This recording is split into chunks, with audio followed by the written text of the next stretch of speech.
Bonjour à tous, on va pouvoir commencer. Donc merci de nous rejoindre sur votre pause déjeuner consacrée au projet DINUSA. Alors, DINUSA, vous le savez maintenant, c'est le sigle pour Formation des dirigeants au numérique en santé et c'est porté par l'EHESP en partenariat avec l'ANAP, avec l'École des mines de Saint-Étienne et avec l'Université de technologie de Compiègne. Et ce projet fait partie des lauréats de l'appel à manifestation d'intérêt compétences et métiers d'avenir. Et à ce titre, il est soutenu par une aide de l'État sur la période 2023-2028, aide qui est gérée par l'Agence nationale de la recherche. Alors, cette web émission que l'ANAP a le plaisir de vous proposer, elle s'inscrit dans une série de 2 émissions. La première a eu lieu le 25 septembre dernier, où nous avons abordé la transformation des compétences, des métiers et des organisations par le numérique. Et puis, nous avons eu aussi des retours d'expérience. Nous avons parlé de méthodologie pour anticiper les évolutions à venir et le nécessaire accompagnement au changement des équipes. Aujourd'hui, nous continuons avec un focus sur les enjeux managériaux et nous allons vous proposer des retours d'expérience différents. Alors, au niveau des objectifs pédagogiques, DINUSA, il a visé par la formation initiale et continue à accroître les compétences en santé numérique des cadres dirigeants des structures sanitaires, médico-sociales et de soins primaires et de les doter d'outils concrets pour accompagner les équipes dans ces mutations technologiques et organisationnelles. Mais aujourd'hui, plus précisément, il va s'agir de comprendre les enjeux managériaux liés à la transformation numérique et à l'introduction de l'IA dans les organisations sanitaires et médico-sociales, d'identifier les nouvelles postures de management à adopter face aux mutations des métiers et à l'hétérogénéité des équipes, de s'approprier les leviers d'action pour accompagner ces transformations et puis de tirer des enseignements concrets à partir des retours d'expérience. Donc nous avons le plaisir d'accueillir aujourd'hui Mathieu Guyot, qui est directeur des ressources humaines et des affaires médicales au CHU de Caen, Michel Baravel, qui est notamment professeur affilié et directeur de l'EMRH Sciences Po Paris et directeur du M2 GRHM à l'Université Paris-Est, Johan Dubedou, qui est directeur adjoint en charge du contrôle de gestion et du parcours administratif du patient au CHU de Toulouse, et puis Monsieur Thomas Tilignac et Monsieur Romain Gaillard, qui sont respectivement chefs de projet et responsables des opérations parcours patient à l'hôpital Fondation Adolphe de Rothschild. Je vais maintenant céder la parole à nos intervenants, mais n'hésitez pas à distance sur le Teams, vous pouvez poser vos questions dans le chat tout au long des interventions. Nous allons les regarder au fur et à mesure. Il y aura bien sûr un temps dédié en fin d'émission pour y répondre et puis pour échanger. Je vais laisser la parole à Michel Baradel, merci. Merci Mathilde, bonjour à tous. Je crois que c'est le seul non spécialiste du domaine de la santé. Je suis ravi d'être avec vous aujourd'hui. J'espère que mon écran s'est bien affiché pour vous parler un petit peu de mes convictions autour des enjeux de management dans le domaine de la santé. Voilà. J'ai prévu une intervention en 2 temps. Il me semblait important de revenir sur, les rôles traditionnels du management avant de vous dire dans un second temps, la façon dont, l'intelligence artificielle peut changer la donne. Je suis personnellement un spécialiste des enjeux RH et managériaux et l'impact de l'IA sur le métier de manager fait partie de mes thématiques de recherche et aussi d'enseignement et d'intervention dans les organisations. Si on se pose la question du management traditionnel, forcément, on va le rattacher à la seconde révolution industrielle et un contexte assez spécifique dans lequel, il y a moins de 5 d'une classe d'âge qui a le bac et assez naturellement, vous voyez 3 des grands, penseurs du management traditionnel, on va structurer les organisations. On appelle ça l'organisation, bureaucratique, à l'aune de Max Weber, en pyramide, avec ce présupposé que c'est les plus, diplômés, autrement dit les plus intelligents, qui devront prendre les décisions et organiser le travail par les autres avec, vous voyez, des citations d'Henri Fayol, un dirigeant: «L'autorité, c'est le droit de commander et le pouvoir de se faire obéir» ou, «L'autorité qui commande doit toujours être présentée ou représentée». Dans cette, configuration-là, un manager, c'est forcément, un bon élève, d'où la petite fille qui lève la main en bas à gauche de votre écran. Quelqu'un qui est, totalement loyal à son organisation et dans lequel il y a une symétrie parfaite entre son système de valeurs et le système de valeurs, et la culture de son organisation.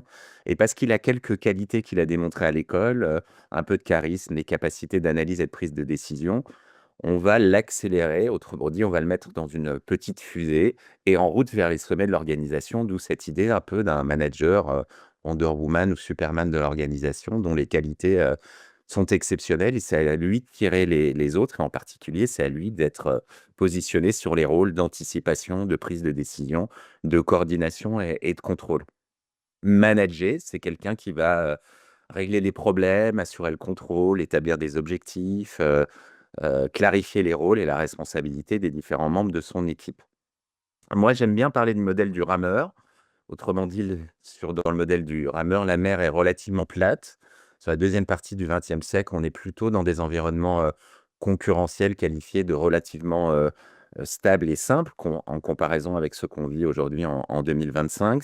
Le manager est de dos, il est un peu tassé par le poids des années, il est grisonnant, mais c'est lui qui donne le rythme, le tempo. Il a une armée de clones qui doivent se soumettre à son autorité, ont les mêmes qualités et les mêmes, principes et c'est l'équipe qui aura été la mieux coordonnée, la mieux gérée par le manager qui arrivera à gagner la médaille olympique, si on prend la métaphore, sportive.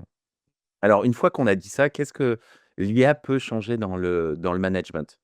Premier upside, et apport pour vous, en 2025, on a déjà 22 de l'activité de production au travail dans le monde entier, selon une étude du World Economic Forum, qui est totalement automatisée.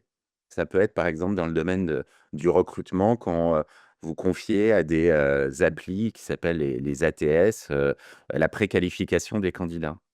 On a 30 des activités qui sont intermédiées par l'homme et par la machine, une forme d'hybridation et puis on a 47 des activités qui sont 100 humaines. Ce que nous prévoient, ces experts, mondiaux, c'est qu'à horizon, 5 ans, on voit la part du 100 humain, réduite à un tiers. C'est pas la fin du travail, tel que le prédisent certains chercheurs ou, le remplacement de l'homme par la machine, mais c'est, 2 tiers de l'activité qui sera, soit totalement, désintermédiarisée par une machine, soit réalisée, dans une interface homme-machine et plus que 33 d'activités 100 humaines. Ça nous amène à nous poser la question de qu'est-ce finalement un être humain et qu'est-ce qui permet de le distinguer aujourd'hui de la machine? Quand on prend les grands philosophes et les grandes définitions de ce qu'est un être humain, on lui trouve 4 qualités différenciantes par rapport, notamment aux algorithmes. La première, une faculté à prendre des décisions. Et factuellement, par cette capacité à mobiliser, la donnée, autrement notamment ce qu'on appelle le big data, d'énormes masses de données, des traitements statistiques, de la vectorialisation des informations, on voit que les machines sont en train de nous challenger sur la capacité à prendre des décisions. La décision humaine est biaisée, elle est subjective. Les IA peuvent aussi avoir des décisions, biaisées, via des hallucinations, mais ce n'est plus une caractéristique, 100 humaine. Et la deuxième, c'est la capacité à comprendre et à parler le langage de tous les jours. Et depuis la généralisation des LLM et en particulier d'OpenAI 3.5 en 2022, c'est une capacité qu'a pu acquérir, la machine. Même si elle ne comprend pas les phrases, elle est capable d'échanger, de dialoguer avec vous en langage naturel. Là où, l'IA est en difficulté encore, aujourd'hui et peut-être, pour, longtemps, c'est la prise de conscience de soi. L'IA a un cerveau assez remarquable avec un très bon niveau de QI aujourd'hui, mais elle n'a pas conscience d'elle-même, elle ne comprend pas les réponses qu'elle nous, donne et puis elle a des difficultés à contextualiser. Elle ne ressent aucune, émotion, elle ne sait pas interpréter, par exemple, le langage non verbal d'un patient dans le cadre d'un échange qu'on pourrait avoir avec lui. Mais là, il y a des progrès qui sont en train d'être faits avec ce qu'on appelle l'IA agentique notamment et la possibilité à donner à des IA la, possibilité de, prendre des décisions fortes d'un contexte en toute autonomie. Donc on se distingue encore des machines et en particulier pour les volets 3 et 4. Qu'est-ce que ça change pour le portefeuille de compétences des individus et donc ensuite pour les managers qui vont devoir gérer des collectifs? Très clairement, ce qu'on voit monter dans les, données, et les études mondiales, c'est, des compétences mathématiques, tech, qu'on appelle ça la capacité à collaborer avec des machines, à bien prompter, à analyser de la donnée, à comprendre ce qu'est l'IA, à comprendre comment l'IA, fonctionne, beaucoup plus fortement prononcées qu'il y a quelques années. Ces compétences étaient réservées plutôt à des populations de gens qui travaillaient, dans la tech. Des compétences pro qui, au lieu de se trouver démonétisées, et bon, c'est moi qui ai inventé ce concept de math skill, se modifient. Autrement dit, moins de polyvalence possible et des compétences métiers, sur lesquelles on doit toujours être sur des niveaux d'expertise aujourd'hui à jour et exceptionnels, justement pour pouvoir tirer le meilleur parti de l'IA, éliminer les hallucinations et les fake news ou les fausses informations que donne l'IA et savoir tirer parti des informations, produites par l'IA en le combinant avec son expérience et son intuition.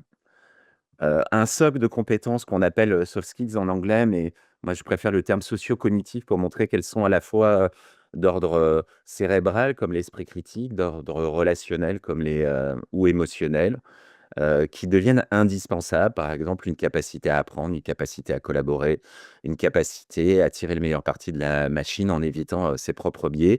Puis c'est moins le sujet de notre conférence, mais avec le changement climatique, des compétences vertes aussi pour, agir en frugalité et savoir s'inscrire dans une forme de circularité avec une empreinte carbone toujours plus faible, la plus faible possible. L'un des éléments clés, c'est que ce manager, même si ça a toujours fait partie de son job quand on reprend les rôles traditionnels de Filleul, ce rôle de veilleur, cette capacité à faire des veilles technologiques, cette capacité à tester, utiliser les nouvelles solutions IA, à participer à des salons professionnels, des événements, pour tout comprendre les évolutions du monde avec un rythme d'évolution, technologique et métier plus rapide que par le passé, devient clé alors que ça ne faisait pas forcément partie, des rôles, prioritaires des managers, traditionnels. C'est ce que moi j'appelle une capacité, ambidextrique à combiner, la capacité à exceller dans le présent, ce qu'on appelle les activités d'exploitation du manager. Alors pour un médecin, l'excellence, opérationnelle, c'est la durée d'intervention, c'est, le taux de fiabilité de l'intervention, c'est le succès de l'intervention, ça peut être le bien-être du patient et en même temps, cette capacité à se garder du temps de cerveau disponible pour, penser le futur, être créatif, prendre des risques et tester, réfléchir à la façon, par exemple, dont le changement climatique et l'IA va révolutionner nos métiers. Les managers qui sont en danger sont ceux qui, dans le modèle traditionnel, se focalisent exclusivement dans le présent, qui, répondent aux urgences du quotidien et qui ne libèrent pas un temps de disponibilité, un temps d'exploration suffisant pour se régénérer, limiter les risques psychosociaux et se préparer au monde qui vient à grande vitesse devant nous. Quand on fait une analyse, froide de l'IA, elle est porteuse, d'opportunités et de menaces et d'une certaine manière, c'est pas l'IA en tant que telle qui en est porteuse, c'est ce qu'en font les êtres humains.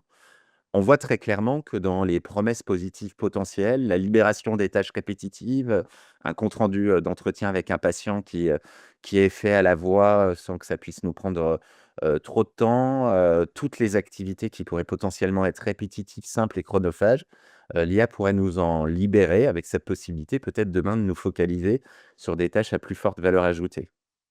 Attention malgré tout au fait que dès qu'un l'être humain sous-traite des tâches, s en parallèle, il y a des risques de dépendance, voire des sentiments d'inutilité que pourraient ressentir certains, humains qui, se sentent dépossédés de leur travail ou en incapacité d'être aussi, performants que la machine ou une perte de compétences. Bien sûr, éclairés par des données massives, des prises de décision plus éclairées, des analyses, plus rapides, mais au risque c'est ce que nous disent les premiers travaux sur les neurosciences que, cette dépendance cognitive, finisse par réduire notre capacité à être créatif puisqu'on sait que le prix Nobel, de Kahneman d'économie nous explique que pour produire de la créativité et du génie humain, il faut que le cerveau 1, c'est-à-dire le cerveau de la R&D, du labeur, ait été activé et la grande promesse de l'IA, c'est de nous dire: «Je vous libère du cerveau du labeur et de la R&D pour vous permettre de vous positionner sur la créativité, mais a priori, pas de créativité et pas de capacité à créer de la valeur, hautement humaine s'il n'y a pas eu un temps 1, de R&D, donc la sous-traitance est dangereuse. La productivité, mais beaucoup d'études, notamment en santé, montrent qu'elle est pas si évidente et que c'est plutôt des gains de productivité sur les tâches administratives, mais pas forcément sur les tâches qu'on a dans l'exercice de son métier. Et que l'IA a plutôt tendance à standardiser les réponses qu'elle donne et donc à limiter l'innovation et puis bon, bah, la focalisation peut-être sur plus de temps avec ses équipes et ses patients, mais dans le même temps une intermédiation par les outils qui peut déshumaniser les organisations, réduire les organisations, isoler les personnes et encore avoir des conséquences négatives sur la santé mentale. Donc c'est pas très clair, il y a autant de promesses que de menaces et d'ailleurs, dans les travaux que moi je peux mener, on voit qu'on en tant que manager, il est extrêmement important de pouvoir cartographier ses équipes et distinguer, sur un continuum, les sceptiques qui sont dans le refus de l'IA parce que ça leur fait peur, parce qu'ils rejettent la société qui se présente. Les centaures qui vont, faire, de l'UA quand ils jugent ça utile, mais avec une faible mobilisation et plutôt dans un deuxième temps. Les cyborgs qui sont déjà dans une hybridation extrêmement forte, entre, l'IA et eux-mêmes. Et puis les technophiles qui, eux, sont prêts presque, à l'image d'Elon Musk à fusionner avec la machine, à s'implanter des puces, si l'on fait, les courants transhumanisme les plus, bien entendu, si on est, sceptique, on va bloquer, on va résister, on va avoir du mal à générer des gains de productivité et à contrario, si on est technophile, on risque d'avoir son esprit critique et sa capacité à continuer à développer des compétences cognitives, poussées. Donc c'est une bonne manière de faire un diagnostic en vue de mettre en place presque des plans d'action individualisés, en fonction des objectifs IA que vous pouvez faire. Autre insight, c'est qu'on voit que le grand danger, c'est, que l'IA fasse de plus en plus à ma place, ce qui ne me plaît pas. Il y a 5 usages possibles de l'IA. Bien sûr, la sous-traitance totale, notamment si on est sur un certain nombre de tâches qui, ne créent ni engagement, ni satisfaction pour vous, ni valeur. 3 usages de l'IA, l'IA mon assistant, je lui demande des choses, elle me l'apporte, ou l'IA mon coach, je lui propose des choses, elle me challenge, ou l'augmentation grâce à un éclairage, différent, le cerveau IA étant très, data oriented et nous étant très expérientiels et professionnels, orientés. Et bien entendu, l'un des enjeux clés que rencontrera tout manager et tout collaborateur, c'est tout un ensemble de choses où on se refuse de faire avec l'IA, on fait sans IA pour préserver ses capacités cognitives. Si on regarde ce qu'on se disait en introduction sur le management traditionnel, on voit malgré tout que les tâches cognitives intellectuelles qui avaient de fortes barrières à l'entrée et le fait d'occuper le sommet de la pyramide, c'était lié à une capacité d'être un sachant et donc d'être dans une relation d'asymétrie, de la connaissance. Mais d'une certaine manière, l'IA peut le challenger. Et que nos organisations, forts des enjeux de compétition et d'employabilité qui se mettent en place, ont plutôt tendance à devoir s'horizontaliser, à être dans des approches beaucoup plus transparentes des prises de décision, avec des besoins toujours plus forts d'intelligence situationnelle, relationnelle, émotionnelle et critique. Ce qui voudrait dire, par rapport à ce que je vous disais tout à l'heure, que quand on prend les 6 principaux rôles d'un manager hier, bah, celles qui sont le plus challengées par l'IA, où l'IA est le plus utile, ou potentiellement l'IA pourra prendre en charge le plus grand part, c'est des tâches de planification. Finalement, l'IA est peut-être, mieux skillée pour faire le planning idéal d'une équipe qu'un manager. C'est peut-être de la coordination, sans doute sur des éléments de contrôle grâce à la donnée. Ça l'est nettement moins sur la prise de décision et ça l'est certainement pas sur la capacité, à faire vivre des expériences collectives, à donner envie aux gens de travailler, ensemble sur les enjeux d'innovation, sur les enjeux, plutôt de ce que Fayol appelait le commandement. Ça m'amène juste avant de conclure, il me reste quelques slides, à voir qu'il y a 4 champs, managériales à investiguer pour un manager. Manager son équipe avec l'IA et aller chercher, des éclairages, par l'IA. Manager demain des agents IA au même titre qu'on manage des collaborateurs. Encore une fois, j'insiste, manager son équipe sans IA et là, c'est la relation, les cognitifs qui sera clé et puis pouvoir s'augmenter, s'hybrider grâce à l'IA, ce qui pourrait donner par exemple, l'IA me permet d'être plus précis, rapide et exhaustif dans mes réponses, de personnaliser mes optimisations. Certaines de mes décisions sont assistées, par l'IA.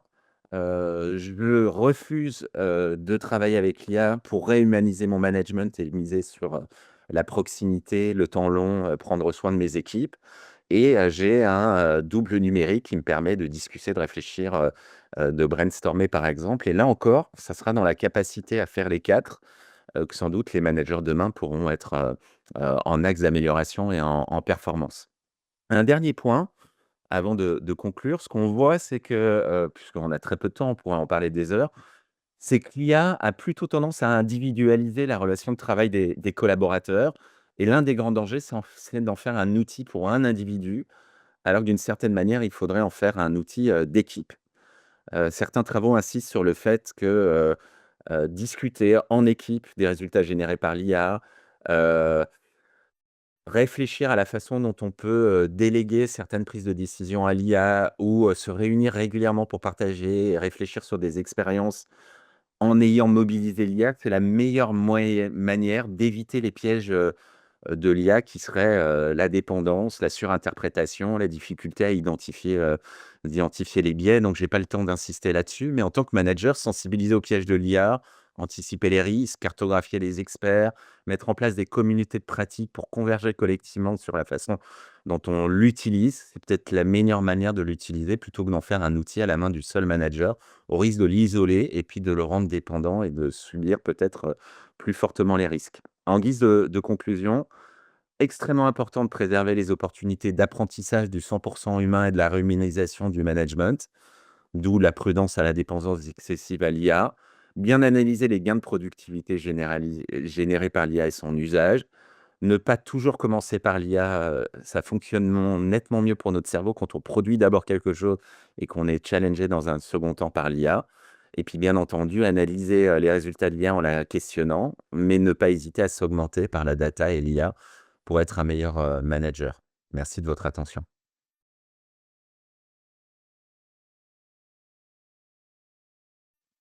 Merci beaucoup monsieur Darabel pour ce premier regard qui nous permet d'emblée, hein, de cerner, ces enjeux managériaux, qui nous attendent.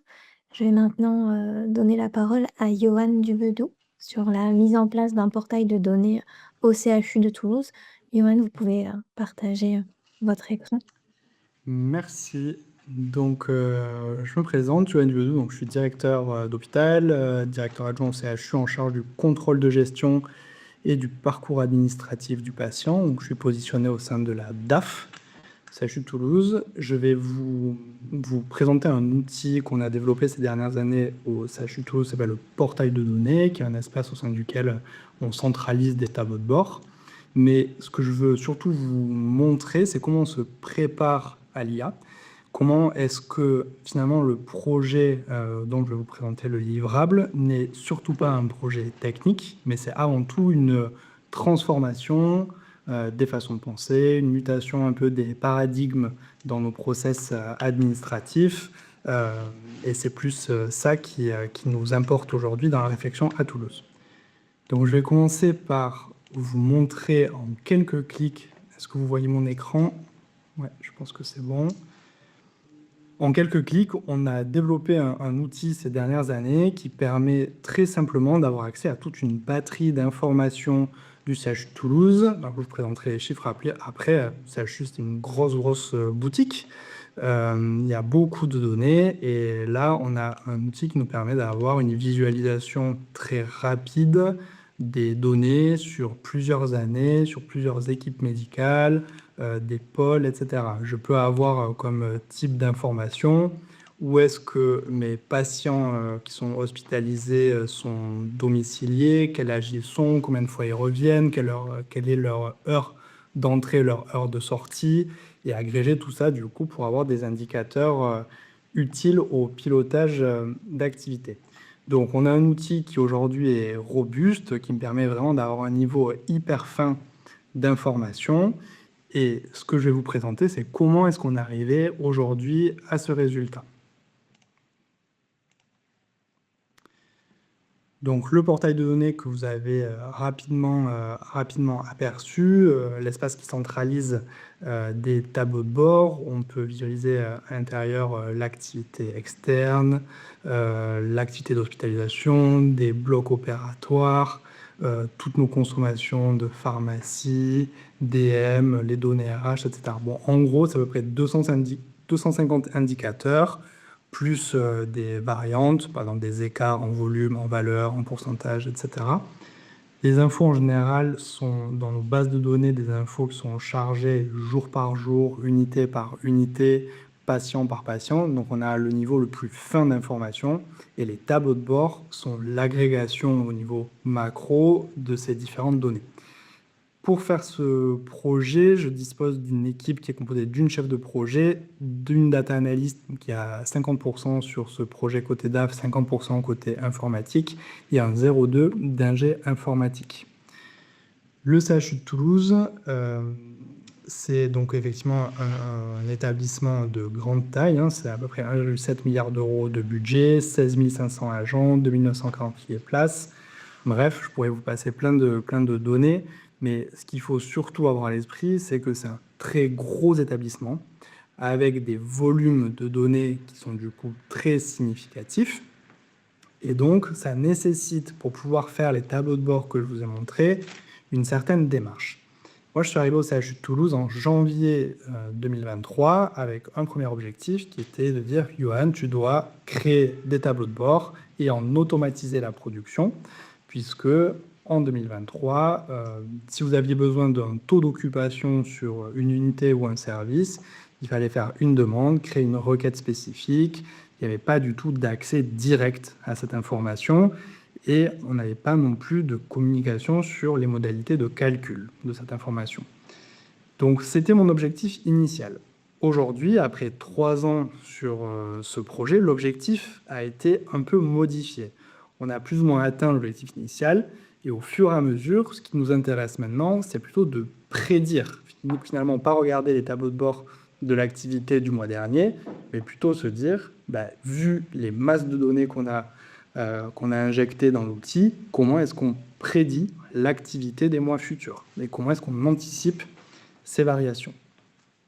L'état des lieux, donc quand je suis arrivé, peu de données structurées, beaucoup de bases de données qui étaient redondantes, un taux d'occupation par exemple ou un lit ouvert, il pouvait y avoir 4-5 indicateurs différents en fonction des bases de données dans lesquelles on allait chercher cette info. Chaque acteur produisait sa propre donnée sans qualification de celle-ci et on ne croisait pas les données entre elles. Donc on partait de là. Comment est-ce qu'on a réussi avec mon équipe à du coup structurer le projet? D'abord, on a vraiment remis tout à plat en recréant un fichier structure mis à jour, c'est-à-dire vraiment décrire l'établissement et se mettre d'accord avec l'ensemble des pôles, l'ensemble des directions fonctionnelles, le DIM, les chats de pôle, etc., sur comment est-ce qu'on décrit notre établissement, comment est-ce qu'on le découpe en entités, comment est-ce qu'on caractérise ces entités pour que ce référentiel-là soit stable et puisse servir ensuite à tout le monde. On a aussi mis en place une démarche d'audit de la donnée. Concrètement, ce que je vous disais, un taux de rotation, un taux d'occupation, il peut y avoir plein de définitions. Un lit ouvert aussi, un lit installé aussi. Donc on a remis tout ça à plat, là aussi avec toute une démarche de concertation, de vérification des bases de données, de qualification, etc., pour se mettre d'accord sur une définition, une source. L'idée, c'est que chaque tableau de bord qui est présenté se base d'abord sur un audit de la donnée qui l'alimente, et on a tout un document qui dit voilà comment ce tableau de bord est créé, voilà quelle est la source de données, voilà quelle est la méthode de calcul, et ça, c'est des documents qui sont publics, c'est-à-dire qui sont partagés au sein du CHU. Et ensuite, on a commencé du coup à faire vraiment la data visualisation de ces données, les tableaux de bord en eux-mêmes. On a consacré l'année 2024 à créer les indicateurs, à faire les formules de calcul, à les améliorer, à structurer techniquement l'outil que je vous ai montré. Je vous dis que ce n'était pas un projet technique, c'était surtout un changement de mentalité, mais il y avait quand même un peu de boulot technique à faire pour former les utilisateurs. Là, on a 350 utilisateurs aujourd'hui courants et on a 800 utilisateurs potentiels sur le CHU. Et quasiment tous les mois, j'interviens pour former des nouveaux utilisateurs ou des utilisateurs qui auraient besoin de formations complémentaires. Aujourd'hui, quel type de besoins on couvre avec le portail de données? Ça va être, par exemple, combien de patients supplémentaires faut-il pour atteindre le taux d'occupation qui m'a été fixé? L'idée, là aussi, c'est de pouvoir non seulement donner de l'information qui est déjà structurée, qui est déjà propre, exploitable, pour que l'interlocuteur qui va regarder cette donnée, le chef de pôle, le chef de service, le cadre supérieur de santé, passe tout de suite de l'information à l'action.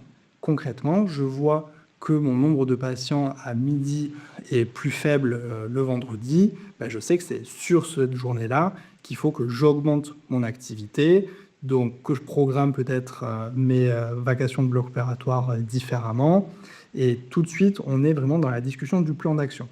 On n'est plus aujourd'hui, fin 2025, on n'est plus dans la critique de la donnée, on n'est plus dans vos chiffres sont faux, on est vraiment, et on n'est plus non plus dans juste constater mon taux, il monte, il descend, mais on est tout de suite dans la discussion de l'action. Qu'est-ce que je fais pour transformer cette donnée-là en action pour l'améliorer, pour améliorer le pilotage de mon pôle.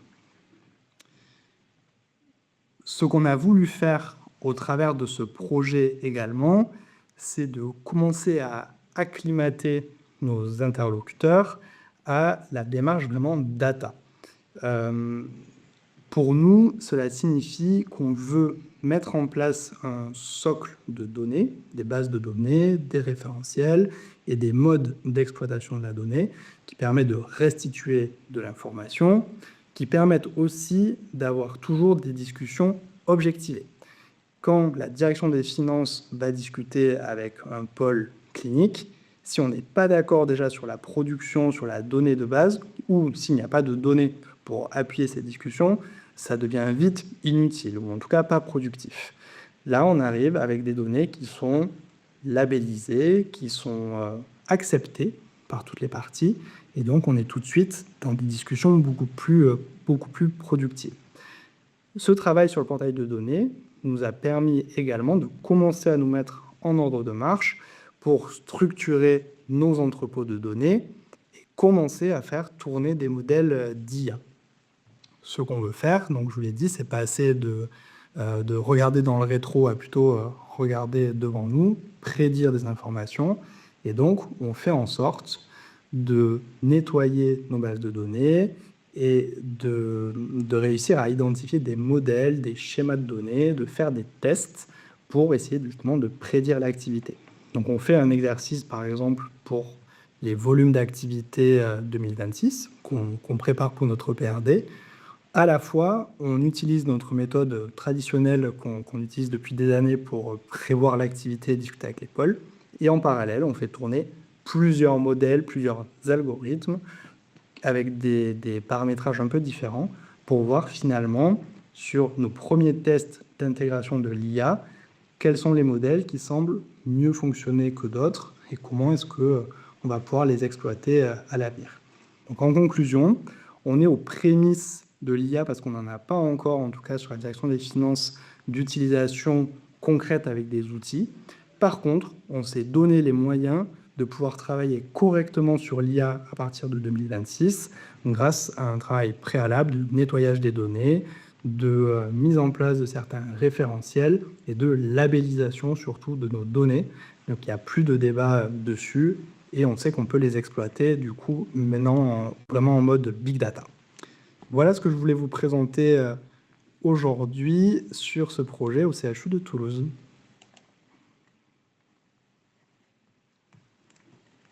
Merci beaucoup, Johan.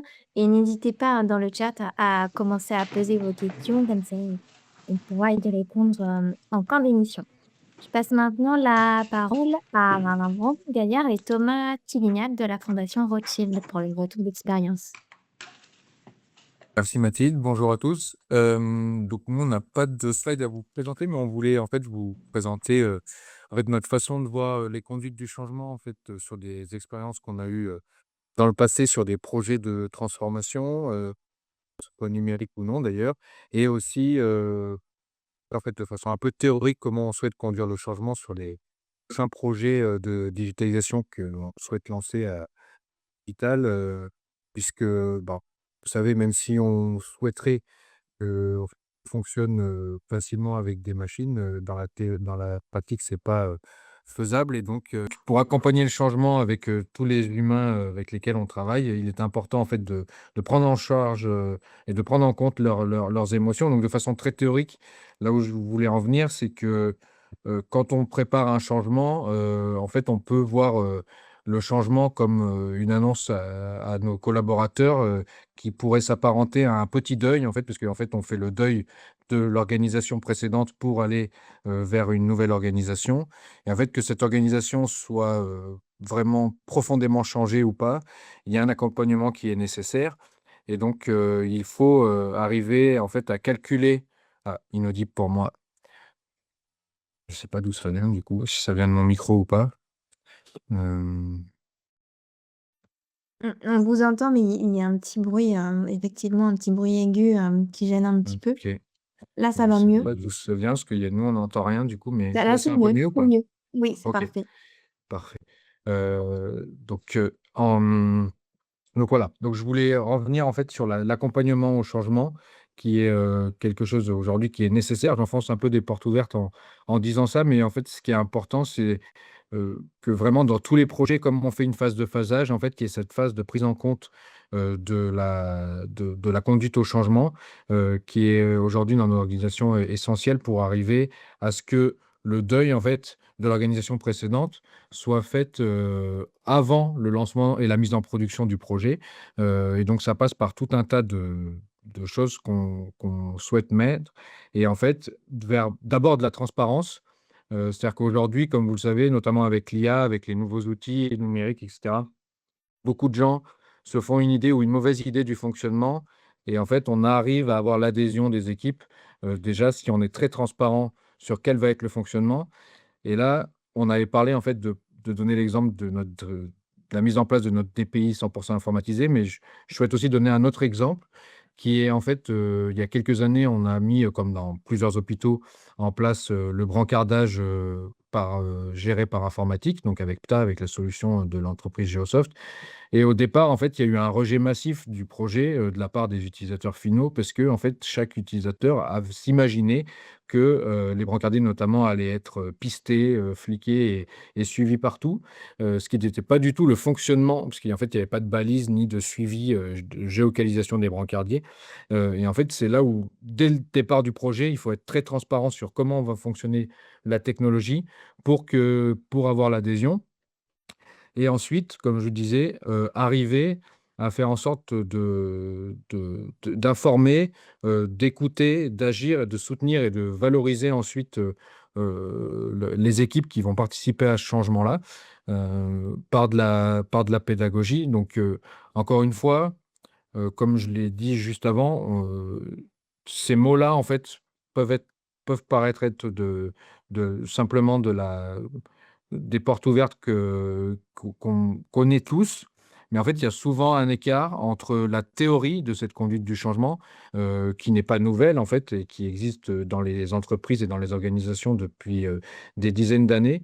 Mais on constate souvent, un écart entre cette théorie-là, et la pratique parce que en fait, en voulant aller vite pour pouvoir atterrir rapidement, à voir le ROI d'un projet, on a tendance à la négliger, et donc c'est pour ça qu'on souhaite, partager ce rappel-là parce que, notamment, je reviens sur l'exemple de PTA qui est un bon exemple.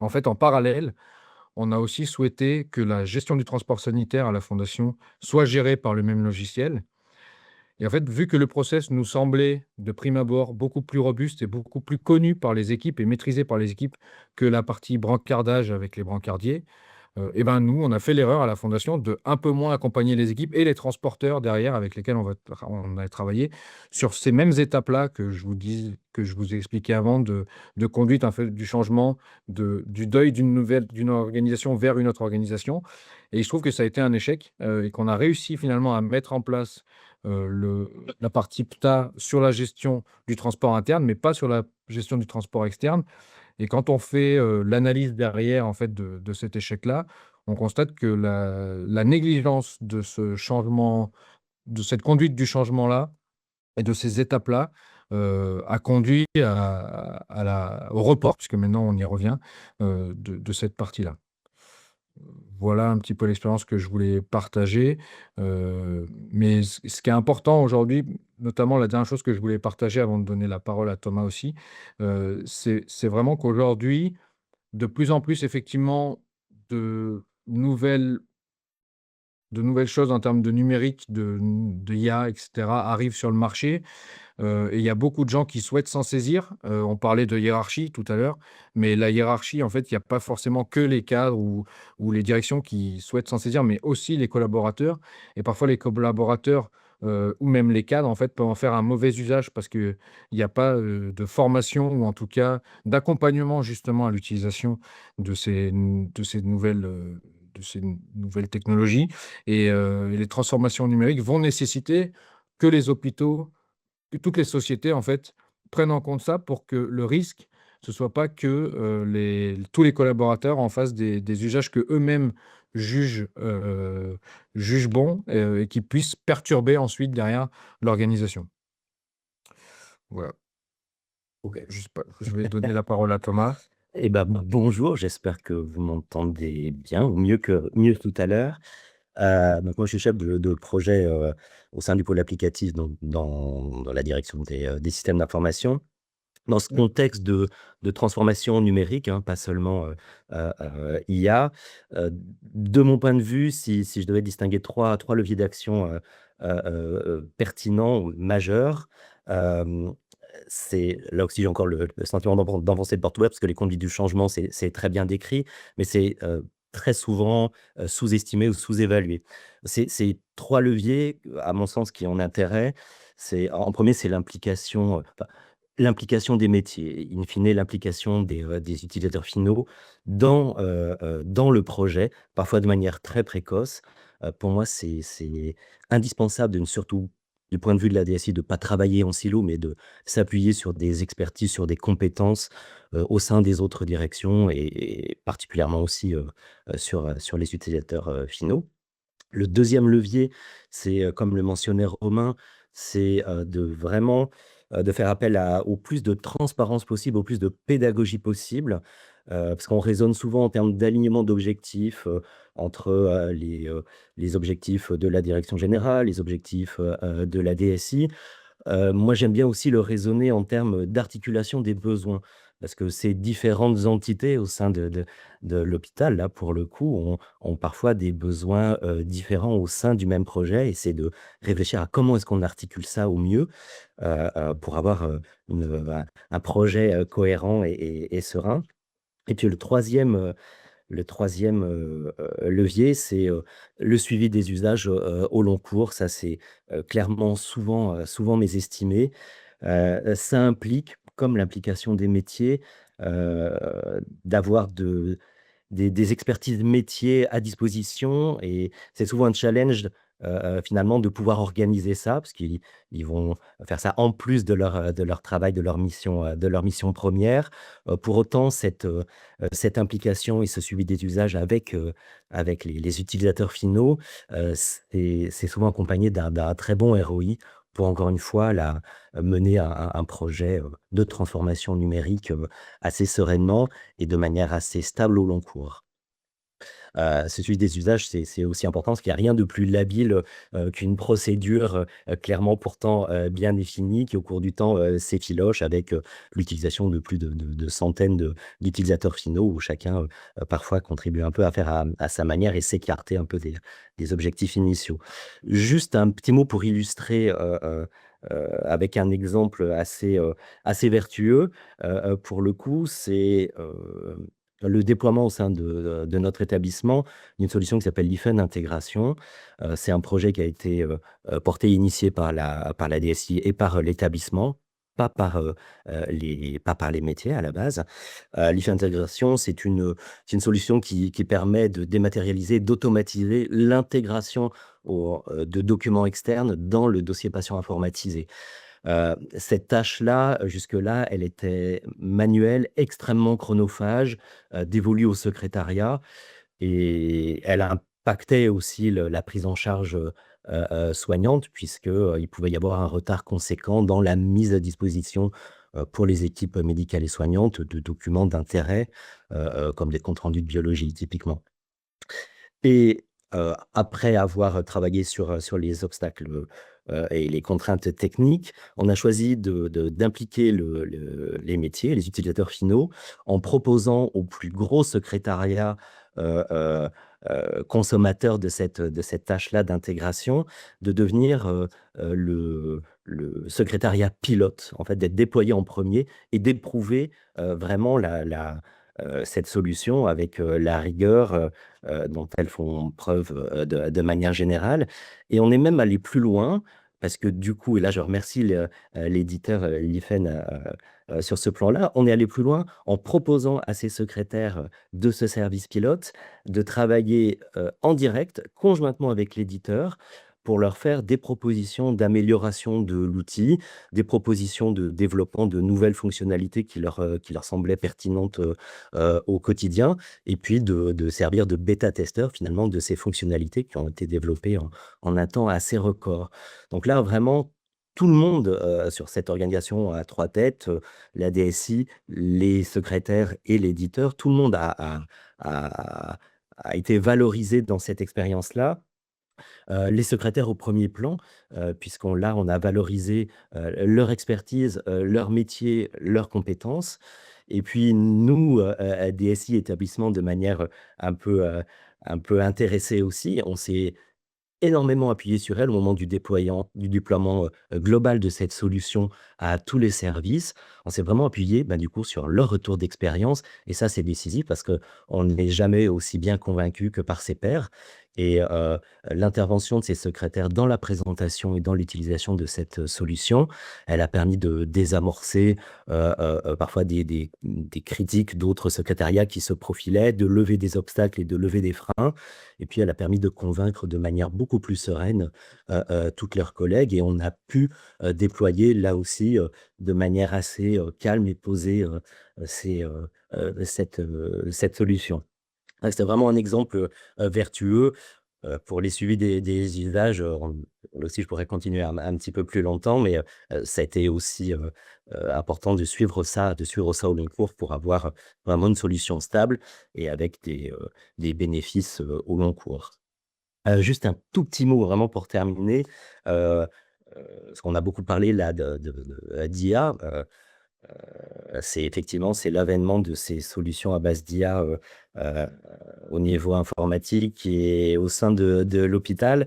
Je trouve que du point de vue applicatif, on est là vraiment sur un fil, avec ces solutions-là, avec d'un côté, parfois énormément de défiance, et parfois, un surenthousiasme et un surinvestissement de ces nouvelles solutions, parfois de manière un peu irraisonnée dans les attentes qu'on peut avoir, auprès d'elles. Donc, il s'agit aussi de garder un cap clair sur, qu'est-ce qu'on veut faire de ces solutions, comment on veut travailler avec elles, et quels bénéfices on veut en retirer.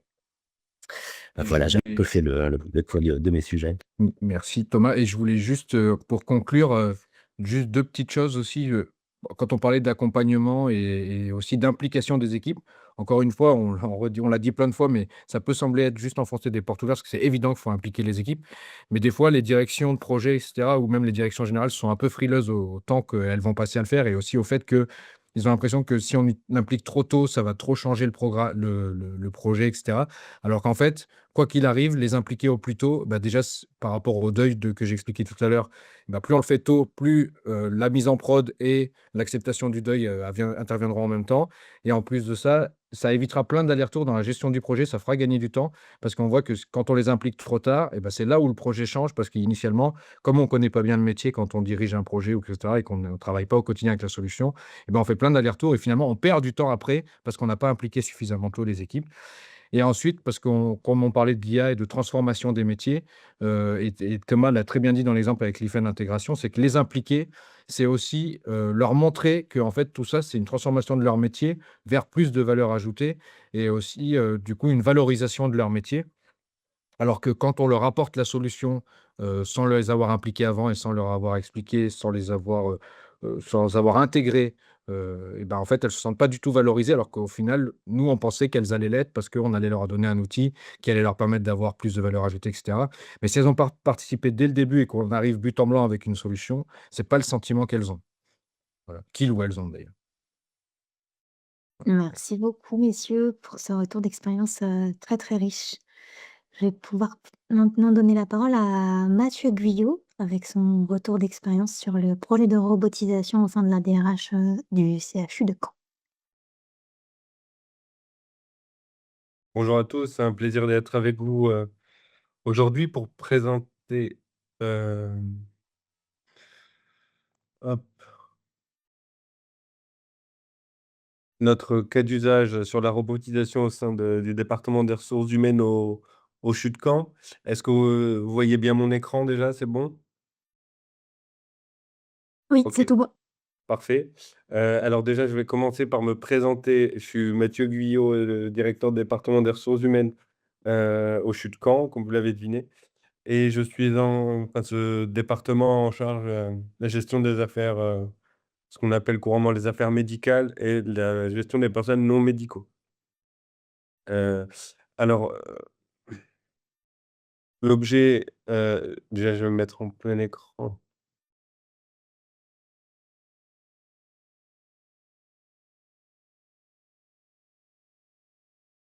L'objet de mon point, c'est de raconter un peu notre expérience, hein, sur le sujet de la robotisation ou plus largement de la modernisation numérique.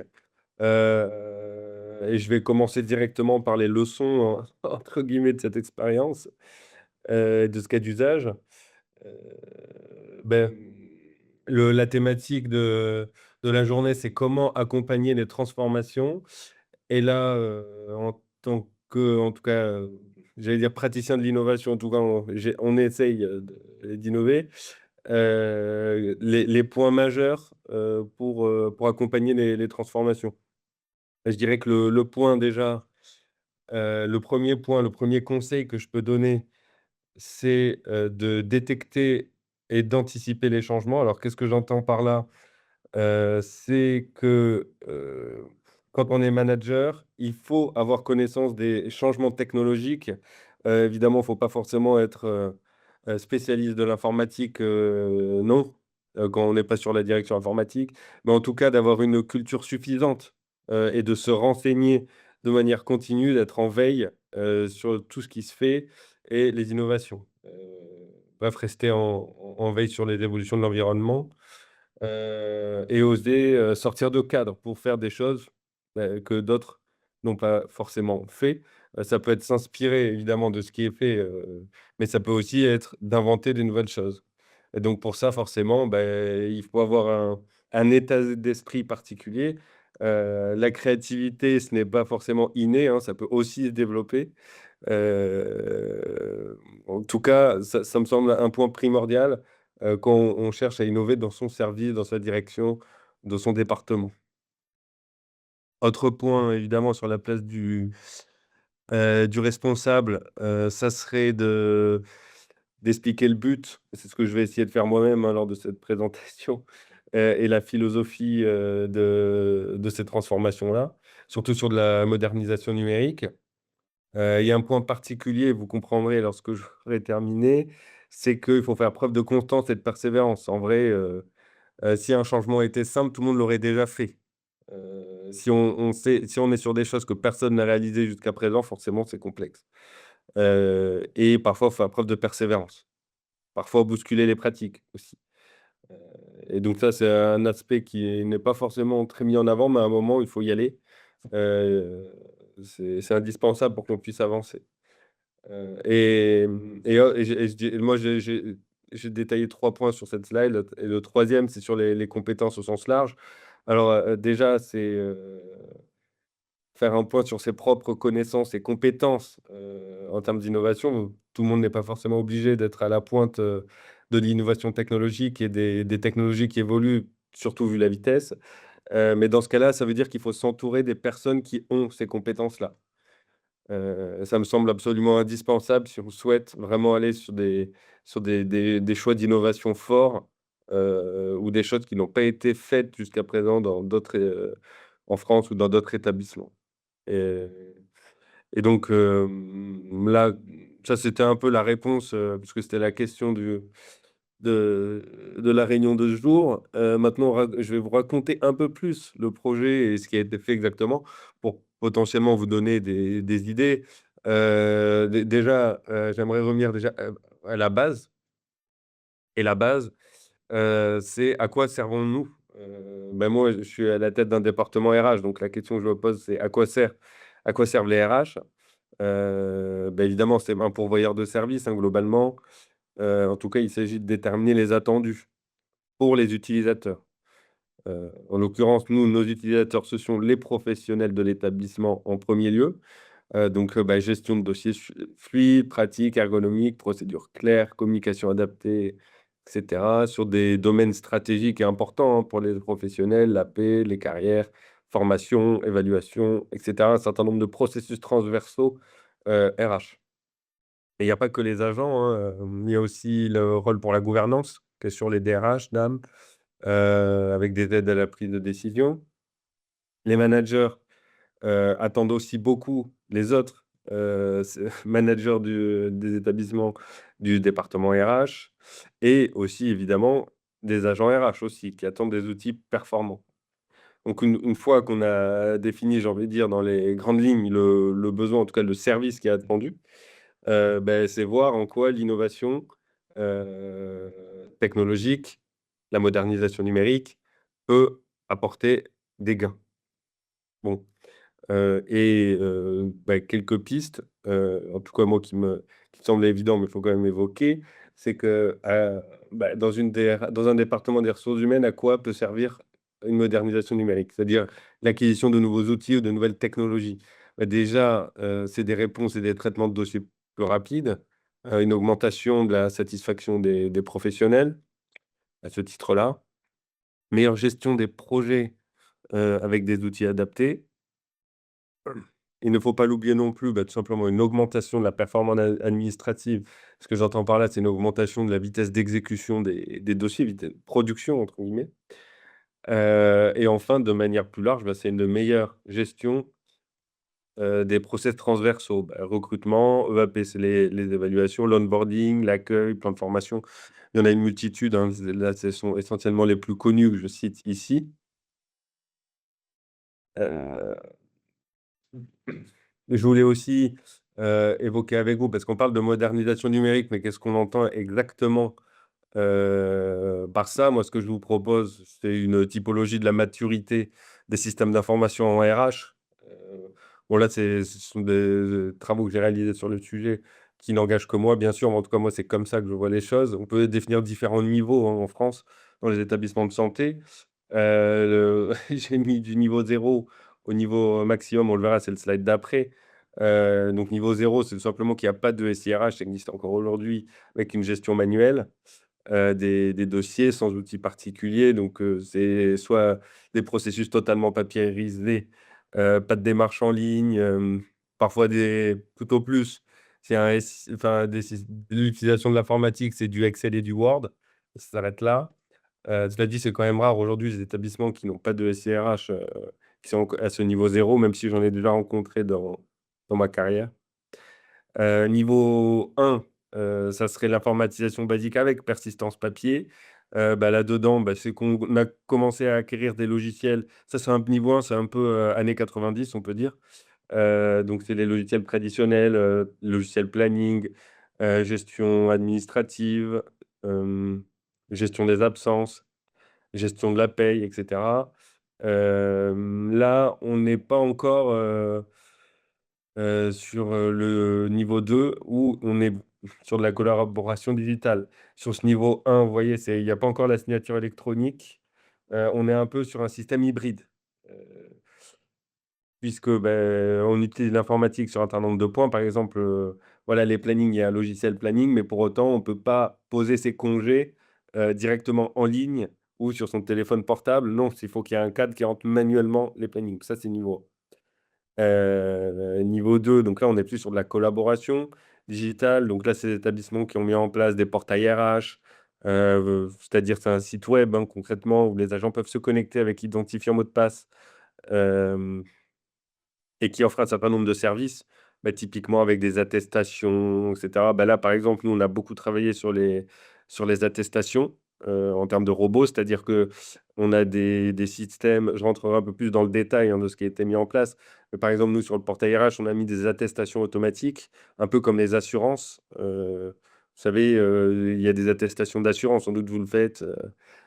Aujourd'hui, toutes les assurances ont ça. Nous, on l'a mis en mode RH, c'est-à-dire, on fait une attestation de travail, par exemple, il suffit de se connecter, on clique, elle est produite automatiquement et signée, sur la base des données qui sont rentrées dans le SIRH. des attestations de rémunération. Enfin, vous voyez ce type de documents qui peuvent être automatisés, bah, ça peut être ça et il y a pas besoin de passer par IA. C'est simplement, des modèles ici beaucoup plus simples qui, viennent récupérer sur la base de modèles les données qui sont dans le SI et qui réalisent une attestation. Donc ça, c'est un exemple de choses, voilà, qu'on a mis en place sur le portail RH. Autre aspect sur ce niveau 2, bah, c'est les demandes en ligne, hein, sur les congés, sur les formations ou plutôt que ce soit le cadre qui remplisse manuellement, les agents le font directement. Ça peut être aussi sur les remboursements de frais, un gros sujet dans les établissements, beh, directement, on se connecte, on fait ses remboursements de frais ou ses ordres de mission directement en ligne, et avec des états, pour les agents. Et autre aspect sur ce niveau 2, c'est là où on voit apparaître des nouvelles briques dans le SIRH, des choses un peu plus, évoluées avec, par exemple, des logiciels remplacement comme Hublot ou encore, des logiciels recrutement comme Mstaff ou Between, parmi les plus connus. Niveau 3 et 4, donc ça, on est sur la suite, hein, dans la continuité. Alors automatisation robotisée, bah, là, c'est un peu ce que j'évoquais tout à l'heure, hein. Donc c'est un sys des je détaillerai après. Donc c'est les robots administratifs pour traiter les demandes simples, où en fait, on a des machines qui, lisent les données et qui produisent des documents sur cette base-là. C'est là où on peut être dans le début d'une automatisation. C'est aussi le cas, par exemple, sur les plannings, avec des robots qui, en fait, permettent de réaliser de pré-réaliser des plannings, bah, de manière réalisée, de manière automatique, pardon. Il y a eu un challenge à la NAP, sur ce sujet-là récemment, qui a montré l'intérêt de ce type, d'automatisation. Ou encore, bah, des robots qui détectent automatiquement des anomalies, des alertes et cetera. Donc là, en fait, ce niveau 3, on peut dire que c'est l'évolution du deuxième, et qui permet de gagner du temps essentiellement. Et enfin, le niveau 4, bah, là, c'est en plus des robots, en plus de l'automatisation simple, là, on a carrément des systèmes d'intelligence artificielle avancée, bah, là, qui permettent, de l'aide à des décisions RH, des chatbots, assistants virtuels. Il y a pas mal de cas d'usage, c'est pas, le lieu aujourd'hui, on pourra en parler pendant très longtemps, donc je détaillerai pas trop. Mais en tout cas, voilà un peu où une classification des systèmes de SIRH, et pour accompagner ces changements, effectivement, bah, ce n'est pas forcément simple parce qu'il faut détecter où est-ce qu'il faut automatiser, par exemple, où est-ce qu'il faut mettre des robots. Il faut connaître déjà la technologie robot, mais qu'est-ce que peut faire un robot? Comment ça fonctionne? Pour savoir ce qui peut être automatisé. Donc là, ça paraît simple de monter en niveau, voilà, de niveau, 1 au niveau 4, ou même au niveau 3, mais en fait, en réalité, chaque étape est complexe. Il y a de l'acquisition de nouveaux outils, changement de pratique et cetera, et cetera. Alors du coup, allons-y, enfin un peu plus en détail sur des outils. Bah, il y a notamment les robots, ce que j'évoquais, une technologie, c'est la RPA. Donc là, c'est réaliser des tâches simples à la place de l'être humain. L'IA et l'IA générative. Si on devait, ça, les robots, ça correspond plutôt au niveau 3. IA générative, ça peut être du niveau 3 ou du niveau 4 dans la typologie que j'ai présentée juste avant. Vous pourrez poser des questions si vous le souhaitez, hein, qu'est-ce que c'est RPA, robot? Voilà, n'hésitez pas dans le chat ou après. Alors là, c'est là où je rentre un peu plus sur ce qui a été fait sur le chute camp de manière un peu plus structurée. Hem, donc pas mal de choses ont été faites. Ici, 3 exemples. Donc je vais commencer par le premier, c'est robot d'aide pour l'onboarding administratif pour les recrutements des internes. Alors, ce qu'on a fait, pour l'intégration des internes ou pour le recrutement des internes, on peut dire, bah, c'est la mise en place, d'un ensemble d'outils, dont, l'élément central est un système de robots qui permettent de créer les dossiers de manière automatique. Alors je vous explique un peu le fonctionnement. Heu, donc déjà, il y a une plateforme en ligne. Lorsque on est amené à travailler au shoot camp, du coup, on envoie et qu'on est interne, nous, on envoie, enfin, c'est automatique, mais en tout cas, on dit à un robot d'envoyer, un identifiant mot de passe aux internes pour lui dire: «Connectez-vous sur une plateforme en ligne qu'on a réalisée en interne». Les agents s'y connectent sur la base des identifiants et mots de passe qui ont été envoyés par le robot. Hem et ils remplissent tous les éléments pour leur dossier administratif. Donc, pas mal de choses, l'adresse, nom, prénom, enfin, vous voyez les éléments classiques. Ils uploadent les pièces requises pour la gestion de leur dossier. Heu, Pareil, c'est toutes les pièces obligatoires, voilà, ils les mettent directement dessus. La personne valide. Le robot, il prend ces pièces-là, déjà, il les met dans un dossier administratif sur nos serveurs, dans ce dossier administratif partagé. Et ensuite, ce robot, il va même jusqu'à créer les dossiers, enfin, pas créer les dossiers, mais en tout cas remplir les dossiers, administratifs dans le SIRH. C'est-à-dire qu'il va, par exemple, remplir les champs, il va mettre les pièces, ce qui fait que le gestionnaire n'a plus besoin de réaliser cette tâche-là, si ça fonctionne. Sachant que pour que ça fonctionne, il faut un peu de cybersécurité quand même, par exemple, hein, les choses ne sont pas si simples. Heu et donc il y a un système qui contrôle les pièces qui sont uploadées, à titre d'exemple. Et ça, c'est une première étape, mais l'idée, nous, c'est qu'on développe encore plus ce système, et qu'on l'améliore, de plus en plus puisque ça a été développé en interne et donc on doit développer des nouvelles versions, rajouter des fonctionnalités pour gagner de plus en plus de temps. Et donc ça implique un travail continu, voir ce qui ne fonctionne pas, quelles sont les erreurs des robots, parce que parfois, évidemment, il y a des erreurs. Pour donner un exemple concret, vous me dites, hein, si je suis trop long. Hem, pour donner un exemple concret, robot, beh, un robot, c'est pas très intelligent, hein, et donc il s'avérait qu'il y avait des erreurs sur les personnes qui n'étaient pas nées en France, quand la ville de naissance n'était pas en France. Pourquoi? Parce que dans le logiciel, il y avait pas ce champ. Ça n'existait pas, il y avait que les villes en France. Donc du coup, toutes les personnes, qui étaient dans cette situation étaient bloquées au niveau du robot. Voilà, ça, c'est un exemple de choses qui doivent être détectées déjà. Il faut comprendre pourquoi ça ne ça bug comme ça sur ces 2 personnes-là, et parce que, c'est pas évident, hein, de trouver les différents, et de faire des débugages comme ça, et faire un correctif. Voilà et ça, c'est plein en fait, c'est plein de mini problèmes qui apparaissent lorsqu'on réalise des robots, ou qu'on tente, de voilà, d'utiliser des automatisations. Autre exemple, mise en place d'un script pour effectuer les évaluations des indemnités forfaitaires, bref, la prime de technicité pour être dans le langage courant, des ingénieurs et TSH de la fonction publique hospitalière. Voilà, pareil, un automatisme, relativement simple, hein. L'idée, c'est qu'il y a un mailing, il y a un mail qui est envoyé automatiquement. Les personnes, remplissent, les éléments. Il y a un lien qui est envoyé, dans le mail qui est généré automatiquement. Les gens, remplissent donc les éléments sur ce lien, heu et ensuite, pardon, du coup, l'intégration de la prime de technicité se fait comme ça et l'idée, c'est de diminuer la charge de travail et de pouvoir automatiser un certain nombre de choses. Vous voyez ça et ça, ce script, on le fait là, je parle de l'exemple de la prime de technicité, mais ça peut être fait sur plein d'autres sujets. En fait, dès qu'on fait une demande, plutôt que de faire des suivis, extrêmement longs, surtout quand ça concerne beaucoup de personnes, ça peut être fait de manière automatique. Et après ce que j'évoquais, troisième exemple, c'est les robots qui génèrent des attestations RH en autonomie, à la demande. Moi, j'appelle ça la DRH en libre service, en mode, marketing. Mais c'est à l'idée, hein. C'est que, les personnes, ils ont besoin d'un document, ils se connectent sur le portail RH et ils l'ont immédiatement. Dans la vie réelle, les personnes, ils gèrent leurs documents administratifs plutôt le soir, et ça naturellement, on a besoin d'attestation d'emploi, on a besoin de son service RH un certain nombre de documents, beaucoup de choses.